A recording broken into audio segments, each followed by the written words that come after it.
Out very well is Gallagher, McDaniel in lane 2. We're going to see Gallagher later on in the relays.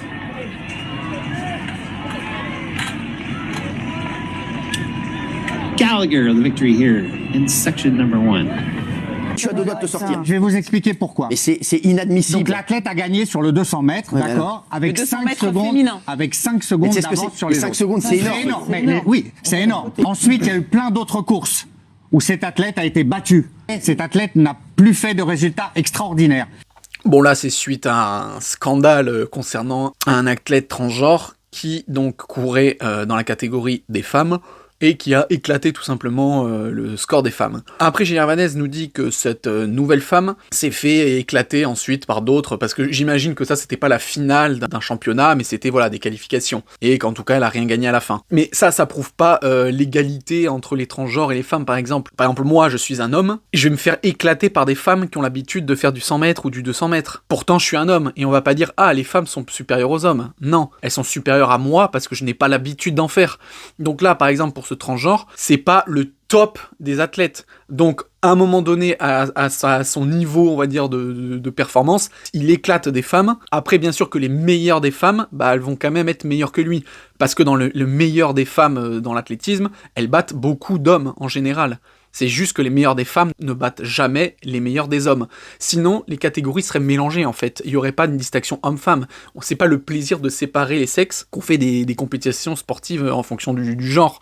C'est bien parce qu'il y a une différence sportive. Il y a une différence de performance. 2022, il y a une étude qui est sortie, donc c'est pas bien. Il y a la deuxième boucle. Que le traitement hormonal pourrait effacer toute différence. Non, pas du tout. Mais pourrait effacer déjà ce conditionnel. Données disponibles indiquent que les femmes transgenres ayant suivi un traitement de suppression de testostérone ne profitent d'aucun avantage sur les femmes cisgenres. Mais pas du tout. Mais c'est au bout d'un certain temps. Qu'est-ce que vous racontez? Mais là, vous parlez de testostérone, on parle de bien sûr. Mais on parle de musculature. Mais qu'est-ce que vous racontez comme bêtises? Valérie Benaïm qui se fait avoir par des études. Ce qu'il faut savoir, c'est que dans la recherche scientifique, la science en général, pour plusieurs sujets, il y a des milliers d'études. Une étude, c'est un groupe de scientifiques ou un scientifique seul qui va se pencher sur une question, qui va travailler dessus, qui va essayer de faire des statistiques, de recouper des trucs, et qui va donner des points de vue, qui va des fois faire des expérimentations.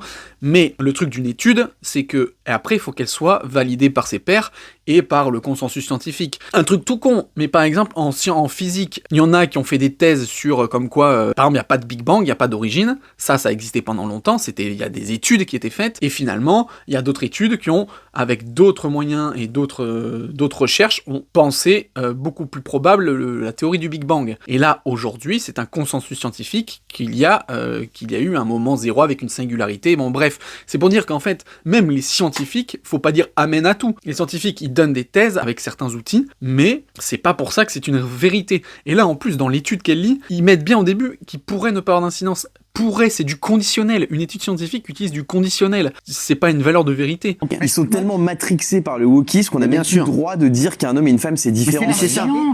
Mais la science de ta connerie. Un homme et les femmes ont plein de choses que les hommes n'ont pas. Un homme en l'occurrence a plus de force physique. Souvent les hommes sont plus grands, pèsent un peu plus lourd dans la majorité des cas. Et c'est comme ça.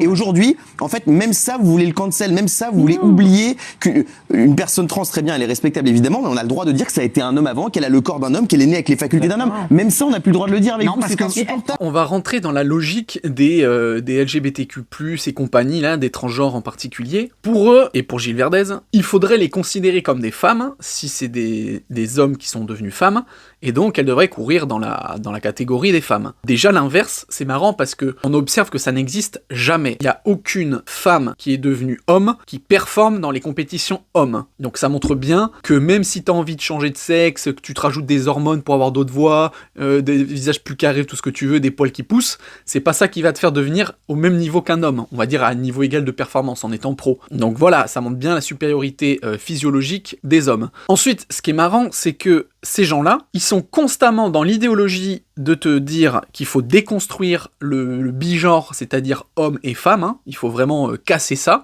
qu'il y a plein de genres multiples, des centaines de genres possibles, que eux, du coup, c'est des transgenres, donc ils se définissent non pas cisgenres. Donc, quand tu te définis transgenre, ça veut clairement dire que tu admets que tu étais dans un autre genre avant et que tu es devenu un nouveau genre. En fait, c'est là tout le paradoxe. En te définissant comme tel, tu avoues toi-même que tu as été dans un genre bien défini et que tu veux devenir dans l'autre genre qui est bien défini. En voulant aller chez les femmes, en étant transgenre, tu avoues avoir été un homme. Sinon, tu te définirais pas transgenre, tu te définirais cisgenre. Enfin, j'en sais rien, ça serait pas logique au niveau biologique. Mais au final, c'est un fait. Ils admettent être différents. Donc si t'admets que t'es différent et que du coup t'as été dans l'autre genre avant, il faut être honnête jusqu'au bout et te dire, même si moi, dans mon cerveau et au fond de mon être, je m'identifie comme une femme, vu que tu sais très bien que t'es un transgenre, c'est-à-dire que même si tu t'identifies comme une femme, c'est que tu savais que tu étais naturellement et biologiquement un homme. Donc, à partir de là, tu devrais admettre que tu n'as pas à concourir avec des femmes, vu que les femmes qui se disent femmes et qui sont nées femmes n'ont absolument pas la même physiologie